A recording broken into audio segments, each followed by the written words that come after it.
Welcome to Focus on the Family's practical tips for porn-free living. In this episode, we're going to be talking about why honesty is so essential if you want to be successful in overcoming pornography.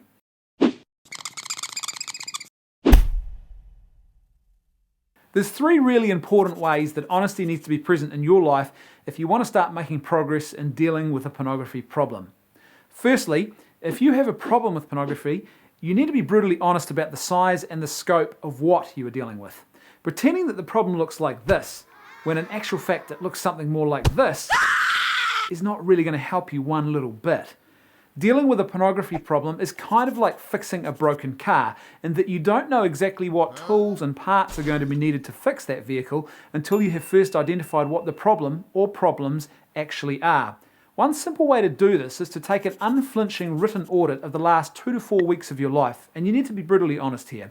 Write down how many times you've looked at porn, how long on average you spent looking at it each time you viewed it, and whether the content was online, DVDs, magazines and books, or some combination of these. This will help you to recognize the scope and the nature of the problem that you are dealing with, which in turn will allow you to begin to formulate strategies that are most suited to helping you deal with your specific issues.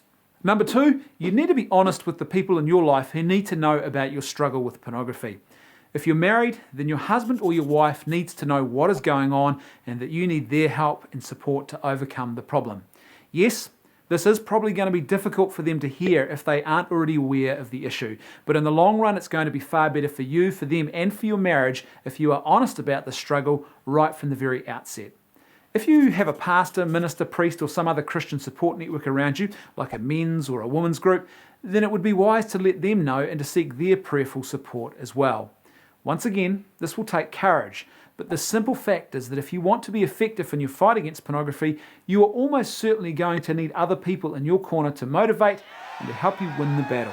And lastly, number 3, you need to be totally honest with yourself about your capabilities and your weaknesses. A lot of people come unstuck in their struggle against pornography by simply forgetting that they are not one of these.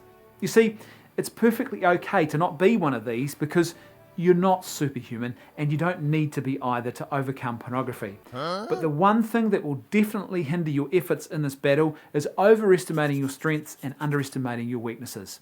If you do this, it is far more likely to result in you failing to see and appreciate certain risk factors for pornography use that exist in your daily life. And it also means that if you slip up, you are going to be far less prepared to deal with the guilt and regret and then get back into the fight than what you would have been if you'd just been honest from the very start about the fact that you aren't superhuman. No matter what your struggle with pornography looks like, honesty is one of the most important and necessary factors for overcoming it.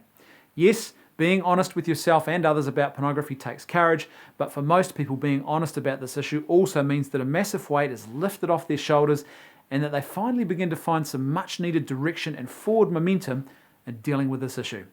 Thanks for watching. See you next time on Focus on the Family's practical tips for porn-free living.